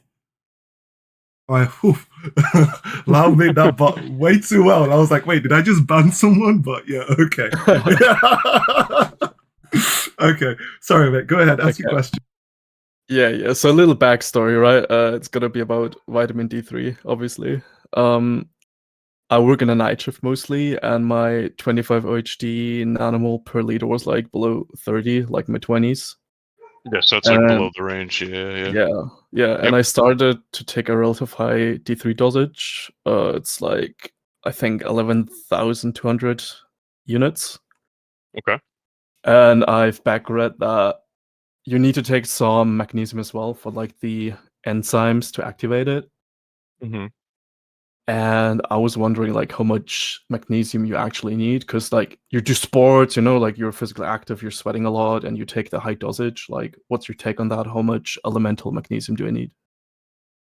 To be honest, like there's not really a set point ratio that people talk about, but again, I think this goes back to like, is it a need outside of you having a diet that's rich in foods that contain magnesium? I wouldn't really say it is. But from a standpoint of like using magnesium, I would have a dose that sort of mimics a ratio that would standardize like, okay, if you're taking a vitamin D dosage that let's say is 10,000 IU, then I'd maybe take 2 servings of magnesium per day. Like it just is like a starting point. But do I think it's going to be like 100% that the vitamin D is not going to be enzymatically sufficient without magnesium supplementation in place? No, I think it's going to be fine if your diet contains foods rich in magnesium. Yeah, if I reckon, I don't think I'll like take much food with magnesium in it. So It depends on how your diet is compromised. You could always look at like what foods are rich in it, what foods are not, and then kind of make your assessment from there on maybe where your micronutrient profile stands at for a magnesium perspective based on your diet. And then you can go from there. Like, okay, like if you realize your current diet is very low in it, then okay, maybe supplementation is an easier form of an easier way to get that sort of in place. yeah, That that's would be the route to go then. Yeah. If I take like more than the 350 milligrams, is that gonna be okay still? Yeah, that's fine. And, Okay. and so you would have to get to like really high doses before you're risking something pretty toxic. Okay, because I've been reading up some things about it, right? And they're making it up like you take 351, you're gonna die. So it just Look, I mean, I think the reality is like most people probably wouldn't even need over 350 to be honest. I really don't think it's necessary. And again, this depends on what the diet composition looks like, but yeah, you're not gonna die. Like, but you may feel considerably not as good on more than 350, and 350 may just be where you have to cruise at. But is it gonna kill you or really be that detrimental? Nah. Yeah, I've been listening to my body to see like how much dosage I can take without like feeling super bad, and so far it's been good. It's when I have days where I take like too little magnesium, like during my diet, I take like I think it was 450 milligrams elemental, and I was fine with it. I just wanted to back check up with you to make sure it's fine. Yeah, that's fine. The biggest thing, man, and like again, I can't really. It's tough for me to say this because for some people it's just simply not feasible. But in the future, if your job, and again, this is depending on if you get extra compensation, I get why people do this, but if your job can offer a day shift instead of an overnight, like to be honest, man, the circadian rhythm wants to make you go to sleep during the nighttime and wants you to be awake during the daytime. Like it's gonna be really, really hard for a lot of like night workers and shift workers to have the same real recovery, training output, and just overall lifestyle with that sort of night shift schedule. I mean, the body just simply, no matter how much you do it or how many years you work in the night shift, your circadian rhythm doesn't change. So it's really going to be hard pressed for a lot of these shift workers to get the same sort of maximize of results because it's just your body doesn't want to be awake all night. So I would recommend in the future, if you could, another way to make your goals a lot more at the forefront is to get to a day shift if possible. Yeah, I feel like you can get used to it, but your rhythm, like you said, does not change. So you still like feel the whole exhaustion and everything. Because for me at the moment, it's pretty different because I switch between my shifts sometimes. When Right, I which have makes it even more like of a yo-yo. Yeah. yeah. When I have morning shifts as like let's say compensation for my late shifts, I feel like super tired, like from let's say 6 a.m. to 10 a.m. Like I feel the tiredness that you would feel at like I don't know 11 p.m., 12 or something. Yeah. Well, I mean, you're still going to build up that sleep debt regardless in that certain pattern, but still there's actual physiologic processes that make you awaken in response to light and go to bed in response to darkness and overall, adenosine building up. So this is actually a point we can bring up. So if anybody in the chat or anybody listening ever has like caffeine in the morning or they have coffee and they crash right afterwards, here's actually a way you can kind of prevent that and why that's actually happening. So when I mention the word adenosine, okay, caffeine in and of itself, what caffeine actually is an adenosine receptor antagonist. What that means is, okay, there's a molecule in your body called adenosine. Adenosine is what makes you get ready for sleep. It slows down your nerve activity. It gets you ready to go for a night's rest. It's actually the medicine we give to reset someone's heart. So if someone's in like a super high heart rate and we need to reset them, when I was an EMT, we would give them adenosine and we would stop their heart with adenosine, high dose adenosine. And then when their heart would start beating again, it would beat at a regular rhythm. But it's obviously scary as hell to administer that drug, and we would call it the less paperwork exhale when they came back and started breathing again. But yeah, adenosine gets you ready to go to sleep. So what happens is when you wake up in the morning, that adenosine has to start to clear your body so you can start to wake up. Well, if you wake up first thing in the morning and you just pound your coffee like most people do and you don't wait or get any sunlight beforehand, that adenosine is still lingering around. Now, all caffeine is doing is blocking the receptor for adenosine.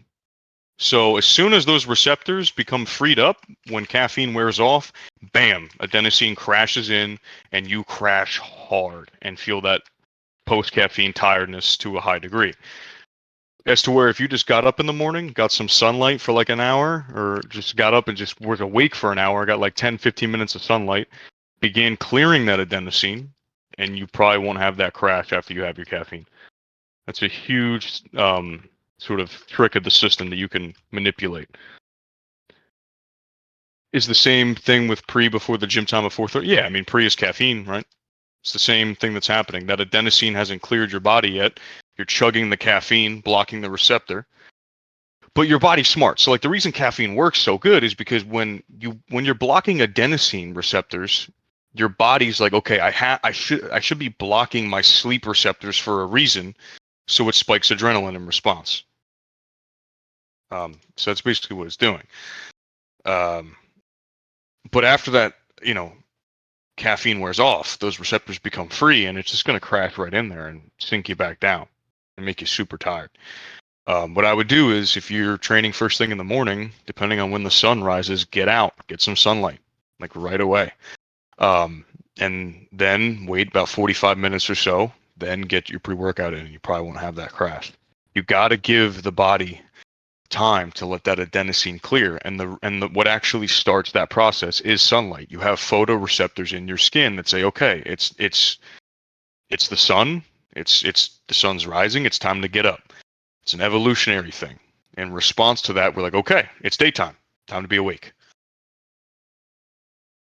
Yeah, I hear you, Lobster. It's tough. And if that's the only time you can get it in, I hear you. You're going to be a little bit more tired, but that's kind of how it goes in the world of evolution, unfortunately. There's a lot of things your body does that are rooted in the way we used to live a long time ago. Like, for example, if any of you guys ever went to a hotel and you sleep 8 hours and you sleep really good, but you still wake up really tired. I know a lot of people like wake up from hotels and other places and they get super, super tired, even though they slept 8 hours. Well, what happens is your body, when it sleeps in a foreign environment, because we used to sleep around things that could eat us, things that were predators to us for a long time, your body actually prevents you from going into deep sleep, from non-REM sleep. So you're actually not getting full sleep recovery. And the reason for this was because in case you needed to get awake really quickly, because something was entering your camp or whatever, you can be right awake. So from an evolutionary perspective, there's a lot of things your body does that you don't realize.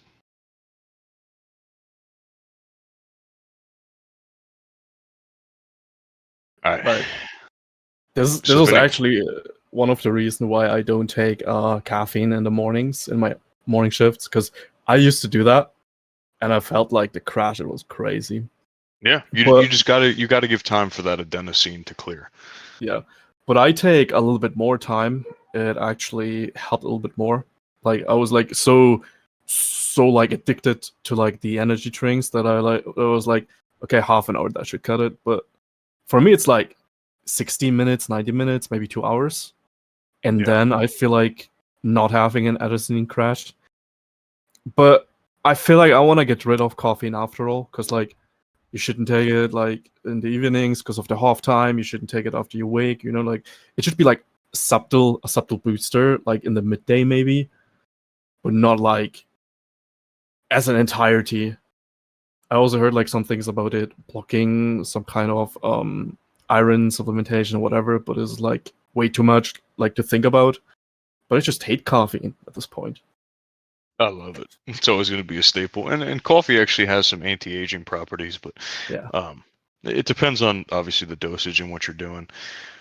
But if anybody else has any other questions, I'll I'll stick around for one or two more, and then we'll close it out. Perfect. Alright, thank you, by the way. Thank you very much, Boldoc.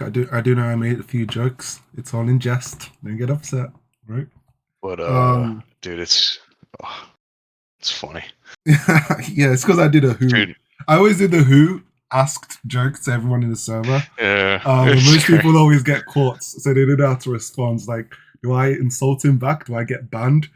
99% of the times, guys, I'm joking. If I don't actually hate you, it's a joke. That's just how you can deduct it. And if I actually hate you, just don't respond to me. But yeah, cool. I'll move you back to the audience, dude. Thanks for the question. Guys, do you have any other questions? I think there was a text-based question. We can probably do that and close it. And that will be IC. I will ping you to it, Doc.O, to make things easier. Solid turnout. Huge shout out. Huge thanks to everyone. Thank you, Yuki here. Really appreciate you sponsoring and supporting the server. Thank you very much, Chris. Really do appreciate your time. Thank you very much, Boost Camp. Thank you for sponsoring the community. Guys, if you do want free, it's all free. Workout plans, etc. Feel free to check them out on Boost Camp. Filter by whatever beginner level, blah blah blah that you are, and remove the embed so it doesn't become a spam. So, Yeah, go ahead. question: does my leg workout activate every or main parts of like my leg muscles? Okay, Bulgarian split squats, bodyweight squats, hip thrust, neck curls. I don't know if that's leg related or just in there, and then flat leg raises. Oh, sometimes in neck curl. Okay. I mean, yeah, you have two pretty big overall movements. The Bulgarian split squat is more or less a quad bias movement. The bodyweight squat is gonna encompass everything from hamstrings to glutes to quads in and of itself. I'm assuming this isn't at home stuff. The flat leg raises is mainly going to work just simply because you're kind of doing, if the leg is straight, you're kind of just isolating the rectus femoris, which just flexes the hip and brings the leg straight up in the air. That's not necessarily going to incorporate all of it.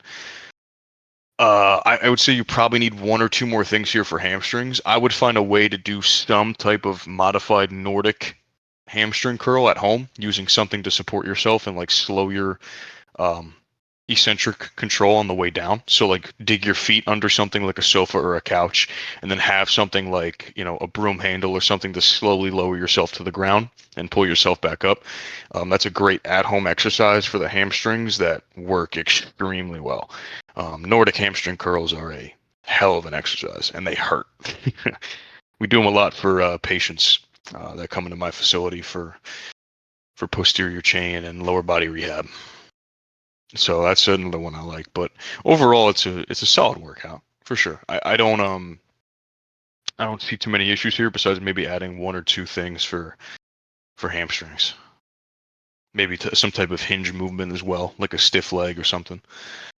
It's called Nordic hamstring curls, and you could find ways to modify it for at home and find ways to progress it starting out. So maybe you only work the eccentric portion of the movement and slowly lower yourself down, and then from there you come up. Damn, how'd you get a job in a cool facility like that? Go to college for physical therapy for 7 years. Yeah, that's how you do that, and it sucks. But afterwards, you get to do some cool shit. So, a lot of patients who come in, people are afraid to move them in certain ways, and what people don't realize, man, is like, yes, physical therapists can do some cool stuff with like manual techniques and massage and all that, but all of that, realistically, all that it's really doing is just calming the nervous system down and getting you to stop guarding or just tensing, and it's going to provide some temporary pain relief from just simply endorphins and getting relaxed. What's really going to make the meaningful difference and change in my patients of whether or not they get better is strengthening the dynamic stabilizers and the areas around the injury. They need to have resistive exercise and corrective rehab exercise to get better. There just isn't a way around it. And for a lot of patients, this is very difficult to motivate them. So I have to use language in terms of like, okay, we're not exercising. We're allowing it so that you can pick up your little grandchild and hold them during Christmas. Like, do you want to do that? Okay, well, then you have to listen to what I'm telling you here. A lot of people, it's like pulling teeth, but really, a lot of these places, like, you can't expect to get better if you don't listen to the physical therapist. If you don't do the at-home exercises, you're not sticking to the program he gives you, it's not going to work out too well. Yes, Nordic hamstring curl. Yep, it's done with body weight. And you can use a broom handle or other different ways to progress it. Maybe just do the eccentric portion, the lowering of your body to the floor, and then work on doing full reps back and forth.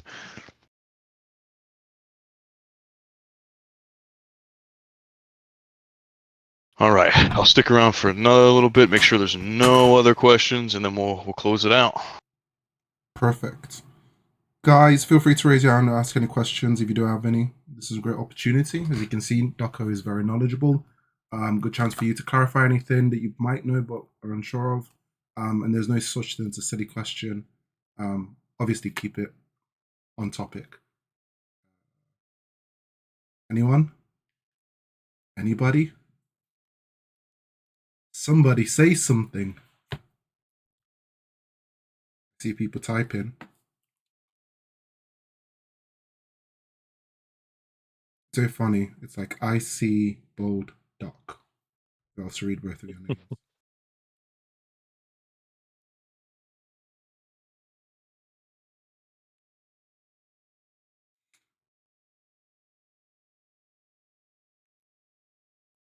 So much suspense. Imagine if it's just like thanks for the podcast or something like that. Okay, there's a question. I don't even pay attention to pelvic tilt shit, Bold Duck, to be honest with you. The idea that an anterior pelvic tilt is going to cause X, Y, and Z is just not founded in evidence. The reality is 90% of people have probably asymmetrical legs and an anterior pelvic tilt. I don't pathologize normality. I just don't care. It does not affect pain outcomes. It does not cause the issues that they say it causes. There's just no evidence for it. People will like to fearmonger it, and it's just one of the biggest misnomers in PT. There really is just not a lot of evidence that anterior pelvic tilt is anything to really care about whatsoever. I just don't care.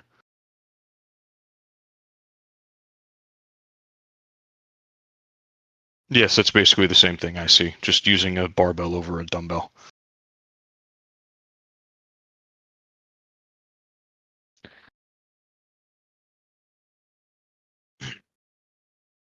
But yeah, people like to talk about so many different things in PT, and they like to fearmonger the hell out of people. Well, you have to sleep this way. If you're a stomach sleeper, it's this. If you have an anterior pelvic tilt, you're at risk for this. It's just nonsense, man.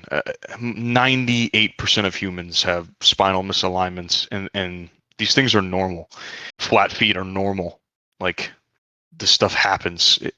If you look at the randomized control trials and the actual high quality evidence, is this stuff going to cause pain outcomes? No, it's just not. It's just common things that we see across people. People get way too scared by the things that these people speak from an authoritative position because they are a therapist themselves or whatever. But they've been fed the same spoon of lies in school, and they just never bothered to look into it or question it, and that's why it stays perpetuated. And there's so many things in physical therapy, man, that I could rant about. I really just don't like my field by and large. I think there's just majority of physical therapists, to be honest with you guys, are kind of just rubbish. They're not good clinicians.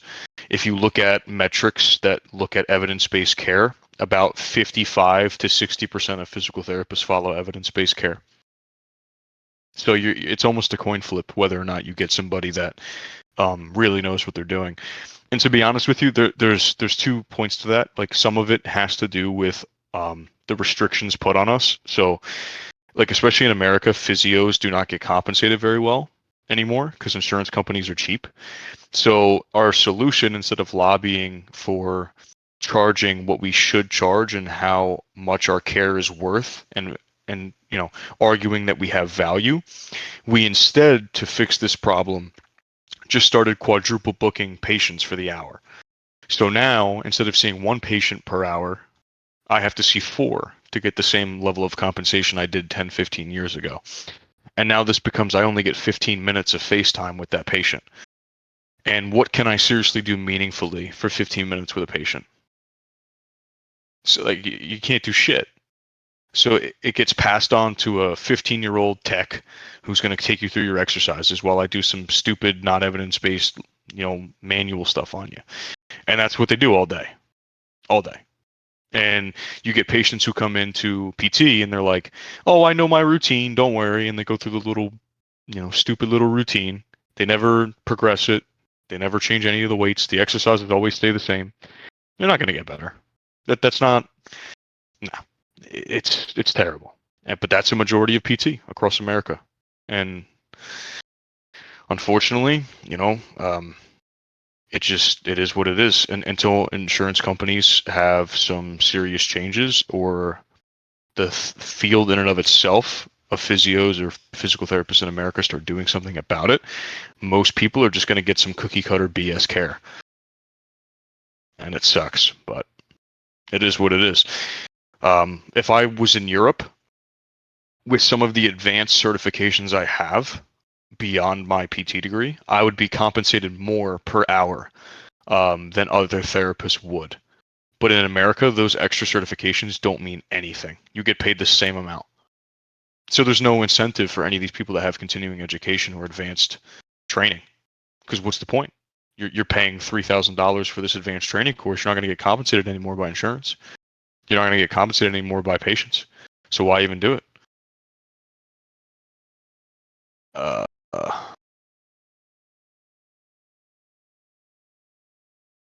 Yeah, James McGill, the guy who did studies on dead pigs and said that was why our spines work like this.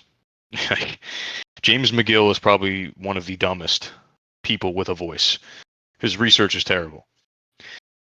He went out for years because of a study he did on dead pigs and talked about how bad bending the spine is. And then he did a paper 10 years later talking about the World's Strongest Man events and which ones were the safest in terms of spine mechanics. And the Atlas stones were the safest exercise. Well, dude, you're literally bent and completely spinally flexed over the stone. So he just contradicts himself every time he comes out with new research. James McGill is a joke. I hate McGill. And what you're doing is you're taking a potential sciatica and you're just aggravating it with that exercise that he told you. So yes, but anybody is going to put that nerve on stretch who does that exercise. It's like the psychometrics on that test to really see what the pain is not valid. Anybody's going to get tension and some slight burning pain if they do that nerve glide that you're talking about, where you have one leg sat on a table and you raise the other one straight out. You're literally just putting tension on the sciatic nerve. That's what you're doing. You're elongating the sciatic nerve. So it's silly to think that that's an accurate test of what's actually causing it. And I'm telling you right now, your anterior pelvic tilt is probably not the reason. You'd have to see somebody that actually knows how to do some skilled stuff.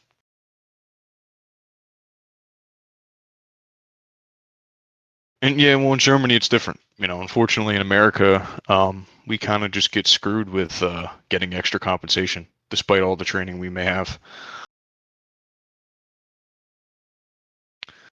Is there any real way to gain mobility and flexibility in the nerves? No, nerves are meant to be flexible. They're meant to be mobile. They move. You can move your nerves all the time. If they weren't mobile and somewhat flexible, then how would you even function? Every muscle you have is surrounded by nerves. Every single one. They do move. They do glide. They do, in a sense, almost kind of floss in a way. They have to. There's no reason to try to gain nerve mobility. The mobility is there. Other tissues that may be tight may restrict it, but the nerve can move just fine. And you can actually feel what it's like to have your nerve lengthen. So if you're at home and you're sitting, extend your arms fully. So just have your arms straight out in front of you, palms facing forward. So just bring your palms out in front of you. Now I want you to take one shoulder and I want you to shrug it straight up into your ear. Okay, with your palm facing forward, with your arm fully extended. Okay, and then I want you to bend your wrist backwards. So bend your wrist as far as you can back, and then just drop your shoulder really fast. And you'll feel a tingle run all the way into your fingers, or a weird sort of pull. And that's actually your median nerve. that starts all the way in your shoulder. You can feel that come all the way down into your fingers. If you just fully straighten your arm, bend your wrist back, extend all your fingers, shrug your one shoulder up that you're doing this with all the way up to your ear, and just slam it down really fast. And you'll feel that pull all the way down into your fingers. It's your median nerve. Those nerves can move. The nerve mobility is usually not the issue. All right, so that probably wraps it up. Yeah, I'll show you where I get my sources from, Bold. My sources come from just actually having the current state of the highest quality evidence and where it actually sits. James McGill, if you actually talk to anybody that's like really respected in academia, thinks he's an idiot, because he is. So that's just the reality. There's confusion because people have made a living off of their ideas, and for him to now go against those ideas would be going against what literally made him a fortune. But to think that somebody who created the McGill Big Three, where all you ever need is 3 exercises for back pain, how specific and really attentive is that person to what's actually going on with back pain? So yeah, most people understand, who actually are up to date on these things, that McGill is kind of a dumbass. If you want to look at somebody who really, really, really knows what they're talking about in terms of muscular rehab, look up Nick Tiller, PhD. I'm going to drop his name in the chat. Nick Tiller, I have the highest respect for. He wrote a book called The Skeptic's Guide to Sports Science, where he pretty much myth busts all of these things in one book. And Nick Tiller is the leading researcher. I don't care what anybody says. He is the leading researcher on musculoskeletal rehab and rehab exercise in Europe. He is the man. Yep, that is him. Nicholas Tiller is the man. That is the book to get. That is a tremendous resource. Tremendous resource. You can pull a lot of really high quality information based on peer-reviewed, high-level evidence research from that book. But all right. I appreciate you having me on, AO. It's been a while. Thanks, guys. I really appreciate you bringing me in. Perfect. Yeah, I was looking at Nick Tiller's. He's British, right? I can see University of Sheffield Hallam. Yeah, he was actually just recently on Neil deGrasse Tyson's podcast. If you guys are familiar with him, the astrophysicist, kind of a world-renowned guy. Star Watch or something like that. I watched that podcast. Yeah. Star Talk. That's it. And his podcast with Neil on Star Talk is a good introductory to who Nick is. It's a really good podcast. Nick is somebody who, again, like Neil, is very skeptical of things until he has all the evidence in front of him before he makes an opinion. And Neil and him actually talked about fitness myth bust. What are the biggest things and myths in the nutrition and supplement industry? And it was a really, really good podcast. And Nick has a very extensive background in these things. And again, you know, as a scientist, you should be trained to be skeptical of things. Like, that is your job, is to literally question everything until you have definitive, repeatable evidence that it is or isn't the case. And Nick is a true, along with Neil, and why Neil selected him to. I mean, you guys, if you know Neil deGrasse Tyson, you know he doesn't agree to nothing until Neil's a pretty skeptical guy who calls out BS all the time. And he's very picky with things, and he does not make an opinion until he feels he could die on the hill for it. And he loves to hear himself speak because of this. But Neil had Nick on for the same similar reason. Nick knows his stuff. And he, again, always has an open mind and is willing to look into things if you question him on it. But yeah, it's a bad idea to question that dude, because he's got more citations than anybody I could imagine probably does for where he draws his ideas from. So nice. I'll good check that podcast out. to listen to. Yeah. I also it's a do great listen. clips for not just like our podcast, but educational stuff, and I do want to put it on like the socials and the Discord as well. So it's probably a good source. I'll look into that today.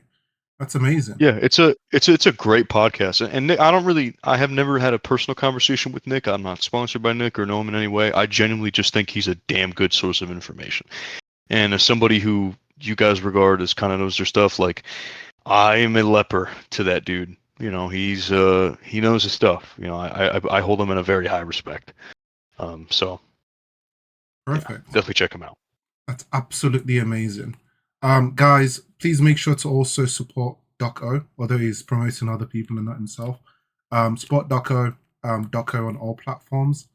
I think you said normally your Instagram. Oh yeah, MTO Coaching on Instagram. Yeah. So if anybody has any coaching inquiry or has any questions or wants to maybe consider working with me one-on-one, I coach everything from just relative want to get ready for a wedding to just normal weight loss to being the highest level bodybuilder possible. So if anyone's interested in doing a one-on-one or working with me over the next winter, trying to get big phase in America or vice versa, yeah, we can definitely get together and set some goals and try to get that to happen for you. So if you guys want to reach out, that's where to contact me. The villain arc season. I'm just thinking of all That's those it, man. memes. All those memes and stuff. That's amazing. Cool. Oh yeah, guys, remember, birthday on the 12th. Gonna do some cool events next weekend. I'll try and make it a 2-day thing. Gotta give me strength. Yeah, and thank you everyone who listened to the very end. Really do appreciate you. And I hope you all have an amazing weekend. Take care. Bye-bye.